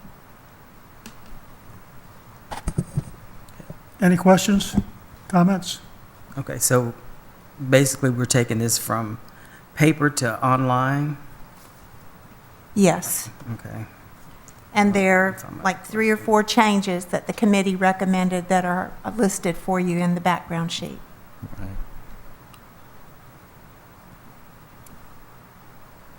Just out of curiosity, how much money do we actually raise out of all of this? Well, not all of it comes here. Some of it resides at the schools, and some of it comes to the district. And I don't really know that number. Katie, do you know that number? Okay, we'll provide it for you. It's not a big amount of money, and interestingly enough, they also did a little research about what other localities are charging, and our fees are very, very reasonable compared to many of our surrounding school systems and parks and recreation departments. When one of our buildings is used and the funds are paid, the fees are paid, don't we usually have a custodian on duty that has to be funded for that also? Actually, it is, it's included in the policy. We changed the title to not just custodian, but a building representative to be there, and there is a standard charge for that to take place. Changed it to building attendant. Yes. Can we move this to be action tonight? Is that? If that were the desire of the board, you could, and then it would come back for public hearing. So clarification on attendant. Could that be, because we have cafeteria attendants, which I know when we're dealing with, the kitchen equipment, that can be different from, does that mean a principal could be in the building or a teacher? What does that mean? I'm going to ask Danny Knott if he would speak to that, since he was one of our key people on the committee. Sometimes if you use the kitchen, you have to have a cafeteria person if you're using the kitchen supplies, but I'll let Danny address across the board usage. And that's exactly correct. If we are using the kitchen, we do have to have a cafeteria person there. They know how to operate the equipment. Other parts of the building, it can be a custodian that works, or it could be a teacher that is part of that group that's from that building. It can be another school employee. We took the term custodian out because part of the policy entails people cleaning up after themselves. Those that use our facilities, them taking care of cleaning up. And by leaving custodian in, people get the idea that our custodian is being paid to clean up, and that's not the intent of the building attendant. They're there if there are any problems, to oversee, to make sure our building is being used properly, those kinds of things, not to clean up after the organizations that are using the facilities. So we decided this would be a good time to change that terminology to take that piece out of it. And when I was first reading over this until I got to the actual documentation showing the fees, which are low, one of my first thoughts was, okay, we're designing our new buildings to be part of the community and for community use, and that we're not limiting community use by, revamping our policy. But I really don't see that that's happening. We're just clarifying some things. Is that what we're really doing? I think we're trying to create some consistency from one school to the other as well. We wanted to keep our fees low because we do see our schools as centers of the community, as needed to be used by the public. We have a lot of usage in our facility. Going to the online web-based procurement of the facilities, I think, is going to be a really positive thing for us. There's going to be a calendar there where people can go and look and see, is it even available the night they want to use it? Right. And I think by keeping the fees low, we're still leaving it open for our community to be able to use our schools. I make a motion that we move this to action for approval tonight. Thank you, Danny. Thank you. Second.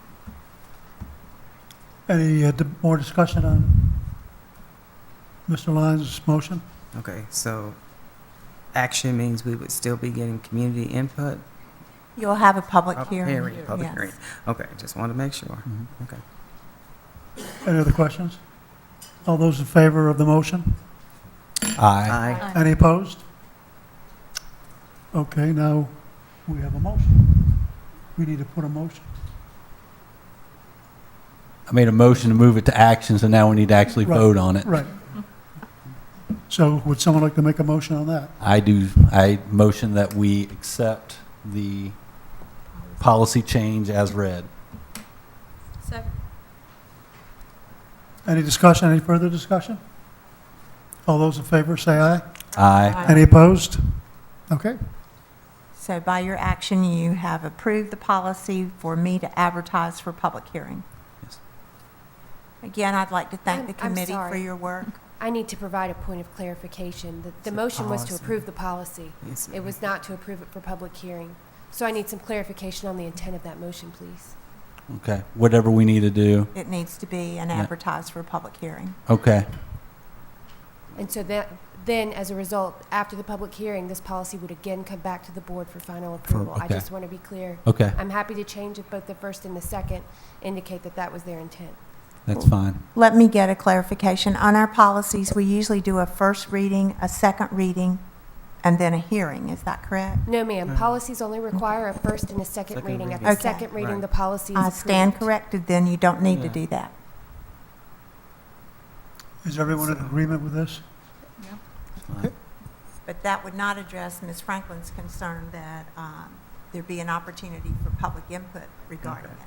I just, from your comment, I thought there was something different we needed to do with this, because I know we have to do a first and a second unless we do this. My mistake. So, If it helps, Okay. I think the idea behind the first and second reading is that you have public address, a public comment period okay. prior to the second reading of the policy.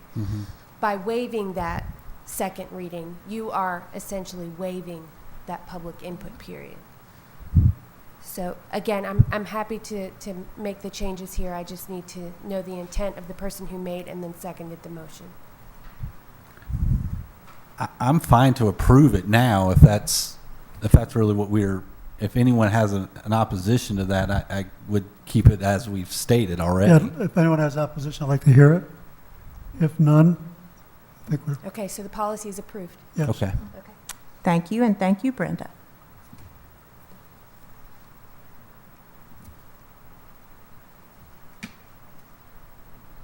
Next item, our new course request. As we plan for course offerings for next year, there are 4 additions presented for your consideration. 2 are CTE science courses and 2 are art-related courses. The course additions for your information this evening are Principles of Technology 1, Applied Physics Principles of Technology 2, Ceramics 1, and Ceramics 2. The courses will be offered using existing staff and with currently budgeted funds. This is presented this evening for information. So how do we determine what courses we want to add? Is it because there's evolving learning that that's going on, or is it a request from students and parents? At this point, the 2 courses are designed to address our STEM program, the 2 first courses, the CTE courses and the combination physics course. We go through a process whereby schools have an opportunity to interface with the Director of Secondary Education about potential needs for adding courses to the curriculum. And then they're reviewed at that level and then brought to the board if there are courses that we need to add that we're not currently offering. And that's the cases with these 4 courses. Okay. What if there's a course that has been part of our curriculum but is not there now, but does it not have to be part of this if it's already been established in previous years? If it's an established course, it would not have to come back to the board. If it's not an established course, as my understanding is with these 4, they've not been offered before, then they have to come here for approval to be added to the curriculum. Right. So for example, So a course computer that, science that was if it had eliminated. been deleted in a previous year, but the course number and course still remained good, it would not have to come back Okay. to the board. All right. Makes sense. So, do we know that there's an interest in ceramic 1 and ceramic 2? I mean, that's, I'd be happy to ask our supervisor for art, Lise, to address that. Good evening. Nice to see you all. Auburn High School has requested, because parents and students are interested in starting the Ceramic 1 program.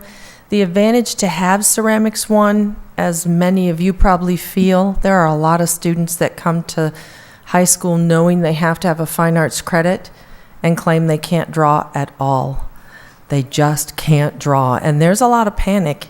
I taught Art 1 last year at Blacksburg High School, and several students said to me, the only reason I'm here is because I have to and I cannot draw.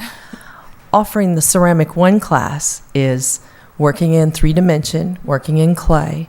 They don't realize once they get there, they'll have a little bit of beginning drawing techniques, which will help them throughout their life. But it's a great place, another place for students to accomplish that fine arts credit. How this will be different than 3D art class that has been in Blacksburg High School? That's a great question. The Ceramic 1 class is basically working in clay. And so the sculpture class many different types of medium in the three-dimensional forms. So it's basically the clay that we all did in elementary school and had a great interest in. The curriculum itself is going to be taught through the Art 1 basis, so they'll have the Art 1 background with the use of ceramics. So basically that clay. existed in Blacksburg High School. Not the ceramics 1. They have the sculpture, you're right. The sculpture, okay. They do have the sculpture. And actually, that's an Art 4 class that predominantly leans towards sculpture. So they do have some two-dimension in that class as well. The other point about this is this is a lifelong activity. It is. And right now, if we don't have it, we should, because it's something that can carry over into your later life. It absolutely does. It does. I took art for 4 years, and things, and I've said this many times, that I've learned looking at color, looking at things in perspective to each other, and just how I view texture and everything came from art. And I encouraged my kids to take art because they needed to have that perspective. And especially my daughter, it was something she was just like, yeah, whatever. But whether she knows it or not, I watch her use it in her everyday life all the time. A quick story. Several years ago, I had an Art 1 student that was accepted to Harvard University. She came back after 9 people of the same academic qualifications were interviewed for that spot. And she said to me, the reason I was accepted in the spot is because I have Art 1, and that is the right side of the brain, exercising the right side of the brain, and helps for problem solving in every curriculum.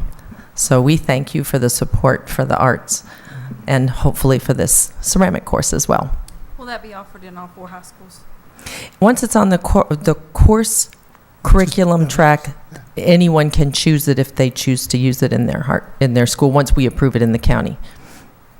But right now, this request was specifically for Auburn High School. It was specifically for Auburn High School. All of our fine arts teachers are qualified to teach it, and we have working kilns for ceramics in every school in the county. So pre-K through 12 teachers in the county all are qualified to teach the ceramic class. Any other questions? Thank you. Thank you. Very much. Any other questions? It's an information item this evening. Nope. Any other questions? Thank you. Is there any reason not to approve that tonight as well? Rather than have it to come back as an action at the next meeting? Not if you'd like to. Yeah, I would really hate for us to start getting into the habit of constantly moving forward on first readings and then not giving the public to have an opportunity to have input. It's just like, we don't need to hear from you all. Let's just keep moving things on. You know, and we could get into that habit of doing things. You know, so I would say, you know, we need to kind of stick to what we're supposed to be doing. There are times when there's something that goes on and on and on and on for discussion, and I myself have said, okay, we need to move this on and vote on it. But, you know, when we're talking about policy and course changes and things like that, I think we need to get community input, and that's why we read it 2 times. Well, we do have a request to move this on. Is there anyone else who supports that? Okay, moving on. Thank you. Next item is 2015 legislative priorities. Each year, I develop a draft for the school board's consideration as your legislative priorities. I use several source documents as well as conversations with you all, and I try to prioritize them based on our own school district. I review the NSBA, the VSBA, the VAS, which is the Superintendent's Association, the VEA, MCEA priorities, and the Montgomery County Board of Supervisors priorities, as well as your priorities from the previous year. After approved by the school board, I send our adopted priorities to our legislative delegation, and I use them as talking points with the delegation as well as with the public. My experience has been that we get greater response from a streamlined document that speaks very specifically to our needs Following your discussion this evening, I will be happy to make any requested additions or changes and bring these back to you for your approval at the November 18th meeting. Well, you've all had a chance to review these. Is there any comments or additions or deletions that anyone would like? Can you give me some information, background information as to the repeal of the A through F grading system? Currently, it's under delayed status, and at this point, the legislature would take it up for implementation, I believe, in 16-17, and it was the position of multiple ones of the organizations that AF be considered for repeal rather than for implementation. And the reasoning largely is because it's very, very difficult to assess the quality of a school or a school system by a single measure. And when you use just a letter grade, it does tend to do that. Okay, just, that helps me, thank you. Not to mention, it's just another level of someone else looking at education, our legislators, and saying, you get an A, you get an F. Exactly. Any other comments? I think this covers a lot of very important topics, and just it's the same. A lot of the things, same things every year, unfortunately, but they're all important. Thank you for providing these. You're welcome. I think it's important we keep the school construction funding in there because literally the state has stepped away from their responsibility, and certainly the presentation we saw on the 20th and then again this evening, we know our needs are going to be there. Salaries and benefits for employees, the support positions that were cut as a temporary measure, and now it's become a permanent measure. And you know, we fund 221.76 positions above the SOQ funding formula, which is a huge investment above what the state funds. What was the formula, or what did the state do back in 2002 as far as construction was concerned? There was money in 2002, and it was reduced by 50%. I don't know what the total state dollars were. I could research that for you and let you know. And then in 2011, when things got really, really tight, they just totally cut it out. So other than perhaps the potential that there's still a few QZAB bonds out there, there is no money available for school construction in the state of Virginia outside of local effort. Well, plus, didn't we pick up a $10 million? We got a QZAB in the construction package for our 3 schools. It was to address Blacksburg High School, yes. And I don't think we'll ever see that again. Okay. But did you see those price tags? Yes. A high school, $89 million, and that's in 2015. Yeah. And you escalate it 2.5 or 2.6%, you know, every year here forward. It is a bit overwhelming to think that there's no support for school construction costs. Okay, these are information this evening, and I will bring them back to you at the next meeting.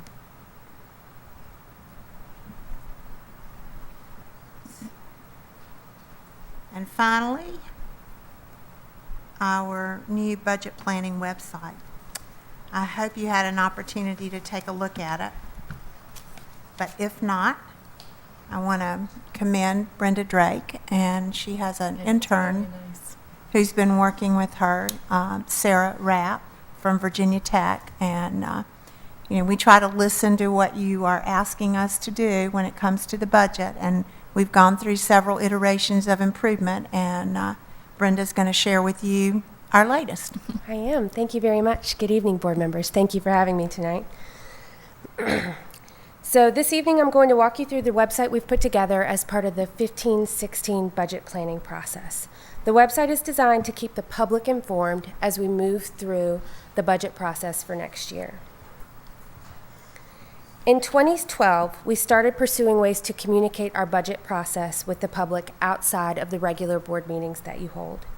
We do this through a budget planning website that provides the facts about our budget and provides detailed information as we move through the planning process. Each year, we have a different goal for the website so that it continues to evolve and meet the needs of the community and the needs of our board members. So the first year, really we were working on just creating a site and making sure it was navigable and something that was easy to access. The second year, we focused on making sure we updated the information as frequently as possible while providing answers to frequently asked questions. And last year, our goal was to make sure that the language we used was easy to understand, or as easy to understand as budget language can be. So this year, our goal is to communicate the information about our budget visually, in addition to the written information that we normally provide both to you and to the citizens of the community. This format really is a labor of love from the intern in my office, as Ms. Blackburn said. Her name is Sarah Rapp. She's a senior communications student at Virginia Tech. She works 8 to 12 hours with us every week, in addition to balancing a full course load, and she's a student athlete at Tech. During her first few weeks, Sarah's primary task was creating the website that I'm going to walk you through this evening. As someone who wasn't familiar with the budgeting process, she was able to provide us with valuable insight as a layman's point of view. And she also has a real knack for communicating through visual methods, and I think you're really going to see as we walk through this budget site tonight. She did a great job. Oops, I moved too quick. So the budget website has 3 main sections. Budget 101, where a reader can learn about the basics of our budget and the budget process. Budget cuts, where we compare the 2008-2009 budget to the budget we have right now. It also provides all of the previous budget cuts that we have enacted through that 5-year process, and provides an area for users or readers to submit a cost savings idea. Our last section is the budget blog, and that's a place where we can provide updated information on your budget deliberations once that process begins. So the Budget 101 section is divided into 3 parts. The first is a Prezi, or a web-based electronic presentation, that walks the reader through the general timeline of your budgeting process. We've made sure to include instructions on the page for those who might not be as familiar with how our Prezi works. The second page of the Budget 101 section contains an infographic that shows how we spend our money and divides the categories into our main expenditure areas. The third page of the Budget 101 section is called Where Our Money Comes From, and shows the 3 main revenue sources for the Montgomery County Schools budget. Together, these 3 pieces really provide a basic overview of the operating budget for the school division. The budget cut section contains 2 tree map graphs, which show how our current budget compares to the 08-09 budget. As we have lost and then gained revenue, we've reappropriated how our funds are spent. The source information that shows the specific numerical information that we used for the graphs is available at the bottom of the page. It's just a click away. The budget cut section also contains an area for readers to submit their suggestions for budget cuts. We've mirrored this form on our main budget page, so we have it available in multiple places. And the first report of our user-submitted suggestions was provided to you in last week's board update, and they will be posted, those responses will be posted on the website.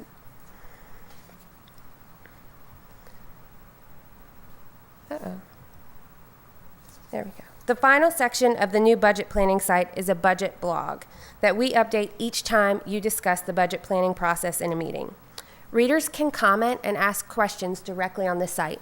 You'll see right now the posts that we have 0 comments, but if someone were to go in and put in a comment or a question, we'd see it right away. And we'll monitor and respond to those questions or comments as they come in. So in conclusion, we believe that this budget planning site will allow the citizens of Montgomery County to see how the budget process works in a new and different way. I welcome your questions and suggestions, and thank you for your time. So this will be accessed through the pull down on the main website where it says budget. You'll go to this. We'll have it, the pull down will still take you to the main page for where we have our approved budgets, but it'll show on the budget planning button on the side. It's already there. It says 15-16 budget planning, and then after tonight, we'll add links on our homepage. Well, a quick link for 15-16 budget planning. We'll do a picture. You know, anytime we do new launches of new sites, we do a picture, and then if you click on it, it'll take you to the homepage. And we also have a press release ready to roll tomorrow, which again will go on the homepage and then also goes out to some of our local media outlets. So I think we'll have plenty of opportunities for people to drive traffic to this specific area of the site. So once we start having documents for the budget process, where would you find the documents on this site? Under the blog or? They would be on the blog because the documents would originate in board docs. They would be part of either your board agenda or your board update. And so the documents would then be posted on the blog with a link directly to the board docs. So I think it'd be helpful to have all the documents too in one place instead of separate dates on the blog. I don't know. That's something we can look at. We certainly generate a lot of documents in the budget planning process, and something that I find as we move through every year, it's very hard to provide the context for those documents. So you may look at 5 or 6 revisions of a single document, and it's hard to provide those in just like a list format, which I think is what I'm hearing you say. If we were to do that without the context that board docs would provide of where we were in the budget process, what date that document was created, there's a lot of your discussion that happens in there as well. I feel like we could lose some pieces too, but it's something that we can look at and consider. Maybe there are some really main pieces that we've used as to create some of the charts and graphs that you saw this evening, but we could maybe pull those together into a nice concise piece. I'll look into it a little bit more. I think I hear what you're saying. 'Cause I feel like in previous years, there's documents that have been given to me that I know I'll probably ask for again this year just because it's the same information I'll need. But maybe there's a better way to even search in board docs for those documents. I don't know, or have them all in one place. Okay. Yeah, I would echo that. I would love to have just a section where I know it almost seems tedious to list them all there, but I think it would be very, very helpful. Aside from that, great job. Yeah, I love it's it. wonderful. I really, really am impressed and very happy with it. Very visual and user-friendly. Thank you. Okay. Thanks. I'm not a big tech person when it comes to computers, but I can actually follow this. This is really great. Thank you. Thank you. Thank you, Brenda. She and Sarah have been working on it for some time, and I think they've captured the direction that we wanted to go with a high visual impact. And that concludes the superintendent's agendas. Okay, now I need to find out where I am. You're at unfinished business.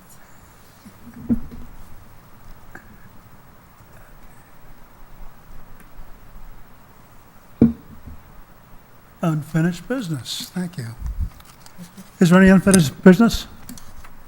Can we, I don't know if we need to or not, but I mean, obviously, something was decided last night at the Board of Supervisors meeting with the old Blacksburg Middle School. Anyone have any comments about that? What exactly happened? Read the newspaper. Yeah, I mean, other than that. Okay. It just provides them some additional flexibility now that they don't have the contract with Medea anymore. Right. I have a question. The Virginia Student Threat Assessment Guidelines, are we doing anything with that at all? Absolutely. Okay. I think Jason, before he left us, gave a presentation to the board on the threat assessment procedures, and those are in place. Okay. For the district and at our schools. Dr. Graham could probably, answer if you have specific questions. I just need to know how far along is this and what's our strategies and where are we headed? It's a routine process at this time. Each school has been trained on the threat assessment, and so when a child commits certain behaviors, then there's a process that we go through and identify whether the child needs follow-up or not, whether it's a valid threat or an invalid threat, for lack of better terminology. Okay. So when you say that each school, they each have that threat analysis team? Yes. Threat intervention team? Correct. Now, are we talking middle school, high school? What? K through 12. Every school has it. Excellent. And then we just look at your cases that would warrant a threat assessment. And then if it is determined to be a valid threat, then there's a process that we use after that, bringing it to the attention of the appropriate people, notifying parents, all that. Excellent. Thank you. I have a question about the start time committee members. Where are we in the process of forming the committee and the scheduling meetings? Well, the first meeting is posted on the website now for public information, and it will be Thursday evening. I believe it starts at 6, Lois? 6:30 in the meeting rooms in the our school board offices. The committee members received an invitation very shortly after the board approved the concept of moving forward with the superintendent's committee. They've been responding to Dr. Graham's office about their participation. There are 3 or 4 of the committee that will not be in attendance at the first meeting, but they have communicated with us, so we are set and ready to go for Thursday evening. Are the committee members listed on the website, or is that? I have not listed the committee members anywhere, but we're happy to do that. Okay. Yeah, that'd be great. And we did fill all 31 positions.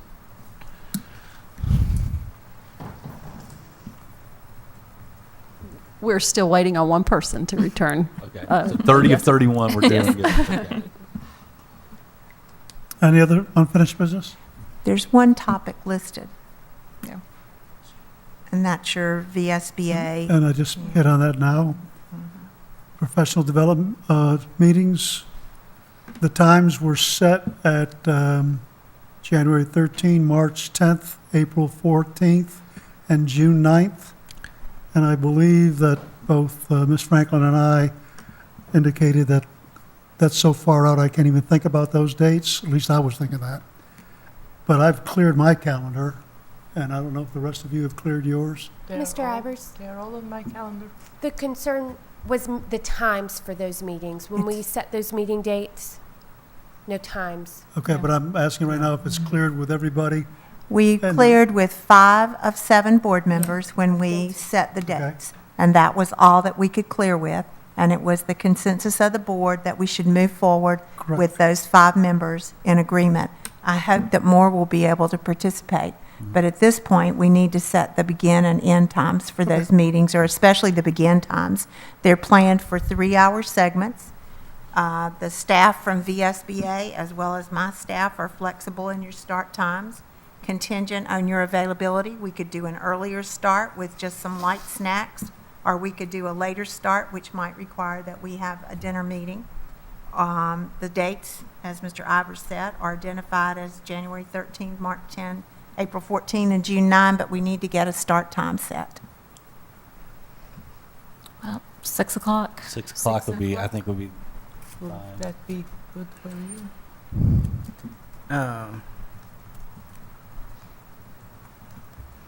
6 o'clock could be kind of pushing it for me. 6:30 or 7 would work better if I'm going to be able to make it on time.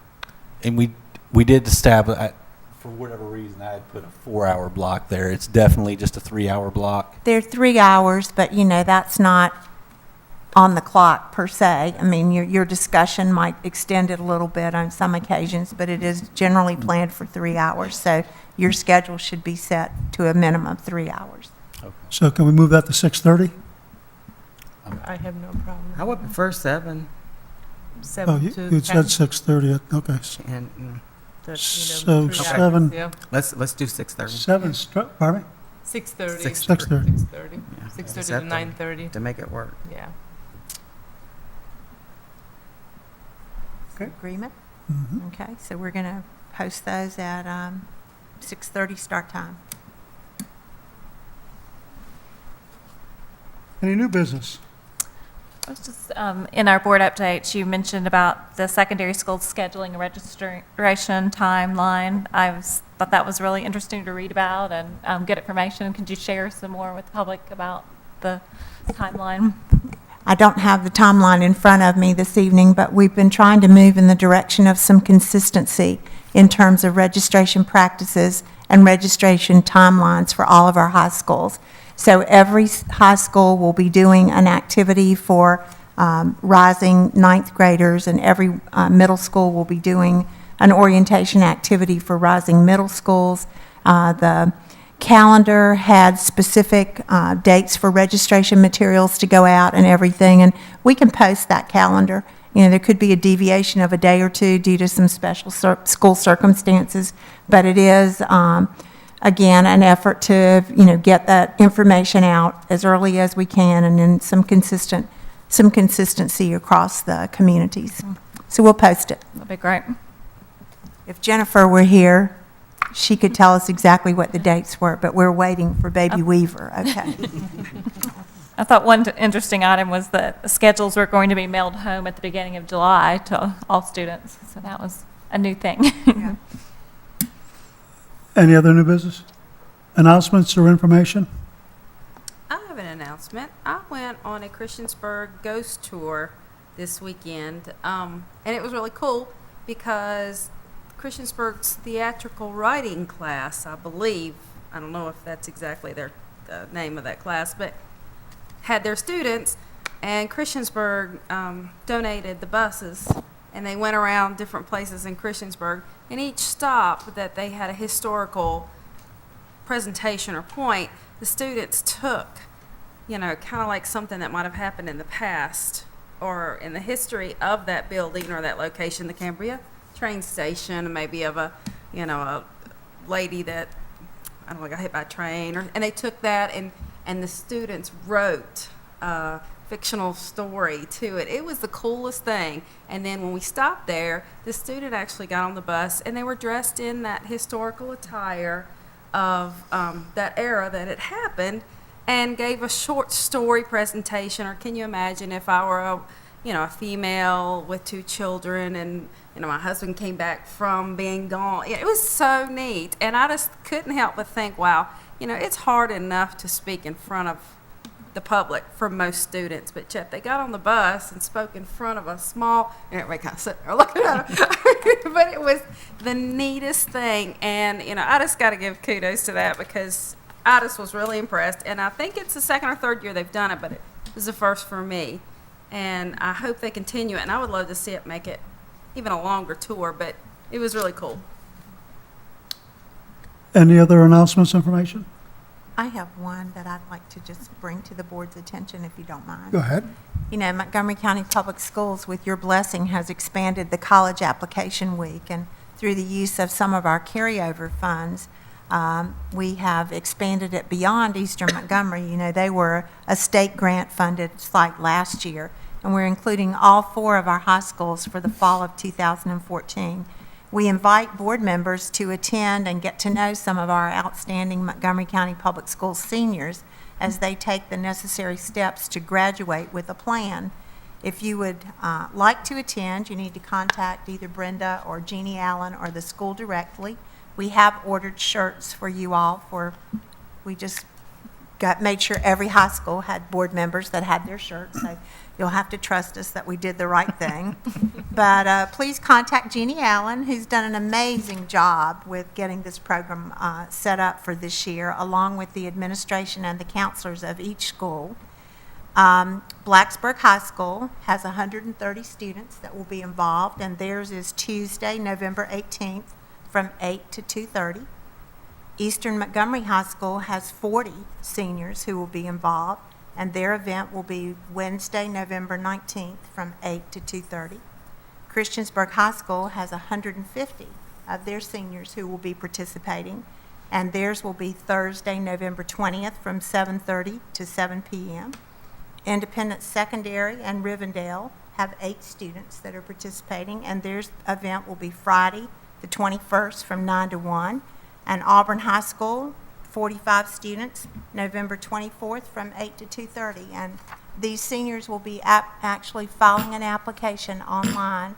And the numbers I gave you are unduplicated counts, so that some of these kids may be doing more than one application. And we are using the funds that were provided from our carryover to support the programs at Blacksburg High School, at Christiansburg High School, and at Auburn High School for the fee waivers for those students to be able to file without having to pay the fee. And this is in addition to the on-site opportunities that the students already have with Virginia Tech and with Radford. So it's going to be, I think, a really exciting week for our seniors and our high schools. Those dates were on our board update, correct? Yes, I know I they saw are. them. I just wanted to, I wanted to check my schedule before I commit. So I just wanted to I knew I'd seen them somewhere. They're in your board update. Can you send us an email as a reminder of that? Is that okay? Absolutely. Of these, yes. Thank you. I went to the Master Chorale a week and a half ago at Blacksburg Presbyterian Church, and the Blacksburg High School madrigals performed there, and it was just wonderful. The Master Chorale are all master singers. They're just wonderful. And to hear these young people knowing that they're eventually going to be in the Master Chorale was just great, because we're working at our young people in the music area to just move on up and be wonderful singers.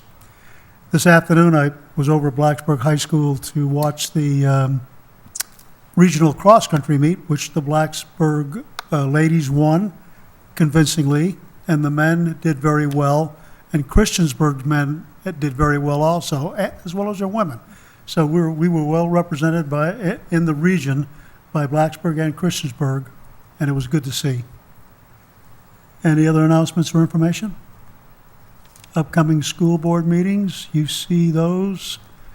November 18th will be a busy one. And then the VSBA conference reports, and December 16th, budget planning, and so on. I'd like to suggest the board's consideration that with the 2 meetings in December, that perhaps I move the heavy agenda to December 2 and use the regularly scheduled meeting December 16th as our opportunity for public comment about the school start times. Since we're having so much difficulty scheduling additional meeting dates, I thought, since that's already on everybody's calendar, if I could compress the business agenda to the 2nd, that would give us an evening pre-scheduled to be able to do that comment. I took that off already. Just kidding. I'm trying to find meeting times. I'm really trying. Sounds good to me. I'm fine with that. I'll give you all, suggest perhaps some parameters. I'll look back at what we did when we did the comment on the budget at CHS that time, because we set a time limit and, had it set up so that people could come and, we may be able to use this room this time. I'm not sure. We'll have to see how the interest level peaks as we start the conversation. But I think that would be a good opportunity. Any other comments? Motion for adjournment. So moved. Second. All those in favor? Aye. Any opposed? We're adjourned.